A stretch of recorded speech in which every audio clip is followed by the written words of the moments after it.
Olá, boa tarde, segundo ano, tudo bem? Espero que vocês tenham realizado uma boa prova, tá bom? Bom, gente, eu vou fazer a correção do segundo A, B e C, mas tem questões que se repetem. Então fiquem atentos a toda a prova, porque às vezes vai repetir e eu não vou voltar a questão novamente, tá bom? Bom, gente, eu sempre tô colocando um gabarito geral, né? Vai depender muito de como vocês escreveram, de como vocês produziram, né? Não é porque não está igualzinho a que eu tô colocando. Depois a gente discute a avaliação, discute a correção, tá bom? Na questão número 1 do segundo A, tinha um mapa, né, pessoal? Então, esse mapa, ele falava sobre a questão da poluição por plástico nos oceanos, né? Então, mostrava lá, em 2018, né, toda essa poluição. Mencione consequências da poluição dos oceanos por plástico e o país que mais tem contribuído para esse problema. Nós falamos isso nos trabalhos, né, pessoal? Quando a gente tem essa quantidade de plásticos em oceanos, a gente está poluindo as águas, né? E nesse processo de poluição, a gente diminui a biodiversidade desses oceanos, né? Uma vez que essas espécies marinhas, elas podem ingerir, né, esses materiais, trazendo consequências aí por essa grande quantidade de resíduos, tá? A questão ainda falava quem eram os responsáveis pela concentração de plásticos quem era o país principal. Então, se vocês olharem na imagem, a China era o país, né, onde estava lá mais escuro, ali na Ásia, né, vocês poderiam ter colocado. E por que, né, a gente vê esse giro de resíduos em todos os oceanos?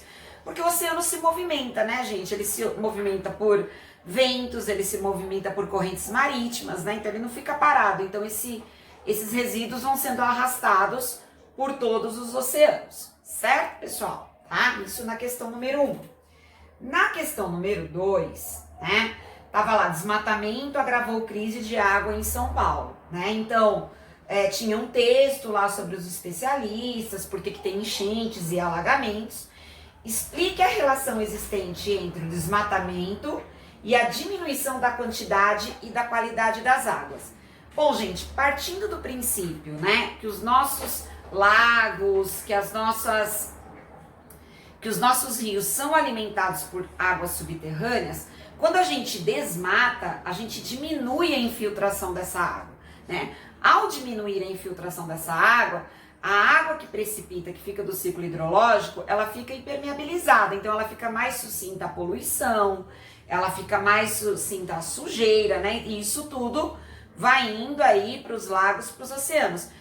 E como está infiltrando menos? Porque o chão está impermeabilizado, porque o solo está impermeabilizado, porque tirou-se a área verde, você vai diminuindo também seu estoque de água, né? Então a gente vai diminuindo a quantidade de água e a qualidade de água que fica nessa superfície, ela também vai sendo ou poluída ou muitas vezes até contaminada, tá? Na questão número 3, né, tinha duas imagens, né, um processo de ciclo hidrológico num lugar não urbano e um processo de ciclo hidrológico num lugar urbano. É muito parecida com a questão anterior, né, gente? Tava lá para vocês explicarem a diferença dos ciclos da água em ambientes não urbanos e urbanos, né? Se explicar a diferença entre elas. Em ambiente não urbano, a vegetação favorece a infiltração, né? Então você tem maior estoque de água de lençol freático, vai se alimentando os aquíferos livres, com o tempo geológico os aquíferos confinados. Por quê? Porque o processo de vegetação, ele ajuda esse processo de infiltração e percolação. Quando eu estou em ambiente não urbano, você tem maior impermeabilização do solo, mais escoamento superficial, o que vai facilitar enchentes e diminuir aí o processo de águas subterrâneas, tá? Então a 2 e a 3, elas eram muito parecidas, né? Na questão número 4, era uma questão sobre solos. Então tinha lá um perfil dos solos, com os horizontes que a gente aprendeu, né? O horizonte orgânico, A, B, C. Então, quais são os fatores ambientais que interagem para o desenvolvimento de um perfil de solo? O que eu preciso, né? Eu preciso de clima, eu preciso de rocha matriz, eu preciso de relevo, matéria orgânica Então são todos os componentes que ajudam aí para que você tenha, e tempo geológico, né? Para que você tenha aí a organização do solo. Quando é que nós humanos podemos, né, diminuir essa capacidade do solo? Utilização de fertilizantes, desmatamentos, né, pessoal? Alteração de cursos de rios. Então a gente pode mudar a performance desse solo com os nossos impactos ambientais, tá? Na número 5, tinha lá todo um texto, né, sobre conforme que os lagos, oceanos são alimentados. E a pergunta era: o que é um aquífero e qual o seu processo natural de formação? Bom, gente, os aquíferos, tá, são reservatórios de águas subterrâneas. Para que eles existam, é necessário que exista um processo de infiltração entre rochas porosas e suas fissuras e uma permeabilidade do solo para que essa infiltração aconteça com mais facilidade. Geralmente, rochas sedimentares, elas são mais capacitadas para esse processo de infiltração, tá? Então aí você tem formação, armazenamento de água. Essa é a pergunta, né? Qual que era o seu processo natural? Na questão número 6, que é a última questão, a gente falou sobre os biomas gelados, sobre as paisagens geladas do planeta. Como é que eu tenho essas paisagens, né, pessoal? Então, o que determina? Geralmente são vegetações rasteiras, musgos, líquens. Então, vocês poderiam dar exemplo de tundras, taigas, altas latitudes, né? Geralmente a gente vai ter esses biomas gelados nas latitudes mais polares. E os processos erosivos, né, gente? Como remoção, abrasão e água de degelo, né?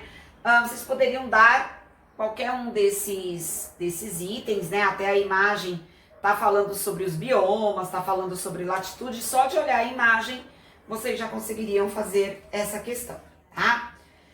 Tudo bem? Vamos agora para a prova do segundo ano B. Vamos lá? Bom, gente, a do segundo ano B, a primeira questão era a mesma do segundo ano A, que era sobre os plásticos, né, que não tem a biodiversidade dos oceanos, e como que eles circulam e qual é o país que é a China que mais contamina aí, segundo o gráfico, tá? A número 2 também era para vocês falarem sobre o desmatamento e a quantidade e a qualidade de água em São Paulo. Era a mesma, né? Quando eu tiro a vegetação, era a mesma questão. E aí na questão número 3, tinha uma imagem do ciclo hidrológico, né? Nós tivemos essa imagem no PowerPoint, a Pro usou a mesma imagem, que eu tinha falado até para vocês anotarem em caderno. Explique o esquema abaixo, ressaltando a importância de sua manutenção para a água do planeta. Ou seja, né, pessoal, o que vocês teriam que falar? Que nesse esquema aqui do ciclo hidrológico, eu tenho lá o processo de evaporação, condensação, precipitação e infiltração da água, tá? Então, são os 4 processos que ocorrem. Sendo que nesse processo de infiltração, eu tenho as camadas de lençóis freáticos e as camadas de formação de aquífero, tá? A importância do ciclo hidrológico, né, gente, que eles garantem a manutenção da água no planeta. Se eu interferir na regulação desse ciclo hidrológico, eu diminuo a qualidade e a quantidade de água no planeta, tá? Então, era essa a forma de vocês responderem essa questão. Na questão número 4 era sobre o solo, a mesma questão anterior. E na questão número 5, né, a gente tinha um texto aqui sobre as águas subterrâneas, né, para que as águas de rios, mares são usados, né, os aquíferos têm grande importância, era um texto. Explique como as águas superficiais, rios, lagos e lagoas, relacionam-se com as águas de aquíferos. Explique como as atividades humanas podem interferir na qualidade dos aquíferos. Então, gente, eu só tenho rios, lagos e mananciais aí, porque essas águas subterrâneas, elas vão abastecendo através dos lençóis freáticos esses rios e oceanos, tá? Se eu diminuir o processo de infiltração de água, automaticamente eu diminuo a quantidade de água desses rios e desses oceanos, certo? Então, o que a gente teria que colocar aí? que os rios e lagos, e a partir do ciclo hidrológico, esse processo é contínuo, tá? Então, com a evaporação, com a precipitação e com a infiltração dessas águas, eu tenho esse processo de alimentar aí esses rios, lagos e lagoas aí dentro do planeta, tá? Como que a gente pode interferir na qualidade? Poluindo, contaminando, usando de forma desorganizada, aumentando, né, o nosso nível de utilização dessa água, né? Então, as pressões sociais por aumento de utilização de água podem prejudicar também essas águas que estão lá compactadas. A gente pode poluir através de lixões, a gente pode poluir através de fertilizantes, através de vazamentos e tudo aquilo que a gente colocou em aula, né, gente? Como a gente pode impactar ambientalmente esses aquíferos. Vai depender muito de como vocês vão responder. E na questão número 6, explique os processos erosivos relacionados às paisagens geladas do planeta. Então vocês vão explicar, certo? Era explicar os 3 processos. O abrasão, que é o desgaste e transporte de gelo. Remoção, que era fraturas nas rochas. E as águas de degelo, a maneira que elas vão se descongelando, elas vão alterando naqueles 3 meses, 2 meses, aqueles períodos de paisagens em ambientes gelados. Então tinha que falar sobre o abrasão, sobre a remoção e sobre as águas de degelo. Certo, gente? Essa foi a questão do segundo ano B. E aí a gente vai para o segundo ano C.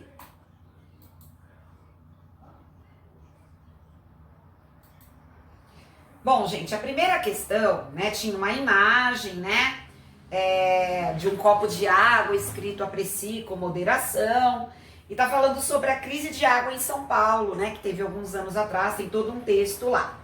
O texto acima menciona a condição de desabastecimento de água na região metropolitana de São Paulo. Explique 2 fenômenos, né, um natural e um social, que concorrem para o desabastecimento de águas nos grandes centros urbanos. Primeiro, né, a grande características de políticas públicas, né, pessoal? Então, não pode esperar o período de secas para se tomar atitudes políticas em relação a fornecimento de água, né? Mas, natural, né, então a gente poderia colocar aí como a própria diminuição das chuvas, né? Isso é uma característica natural. Diminuir as chuvas, diminuir a infiltração, diminuir o abastecimento dessas áreas. Social, né?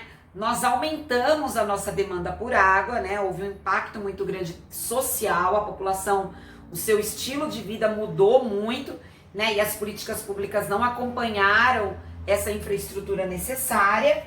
E a impermeabilização do solo, né, gente? Quando a gente reduz áreas verdes, a gente a longo prazo vai ter problemas com o abastecimento de água, tá? Essa era a questão número 1. Na questão número 2, como o desmatamento agravou a crise de água em São Paulo, essa estava lá na outra prova. Para vocês explicarem o ciclo hidrológico, essa estava lá na outra prova. Sobre o solo, já estava lá na outra prova. E a última, que foi a que eu expliquei anterior, né? Como as águas superficiais, rios, lagos e lagoas, qual a relação delas com os aquíferos, né? E como nossa ação pode impactar nesses aquíferos, que a Pro explicou também na prova anterior. Tudo bem? Espero que vocês tenham realizado uma boa prova. Claro que a Pro está dando uma correção geral, vai depender muito de como vocês desenvolveram o texto de vocês. Quando eu devolver a prova, vocês vejam os comentários e aí vocês vão poder melhor argumentar, a gente pode conversar melhor sobre a prova de vocês. Grande beijo, pessoal!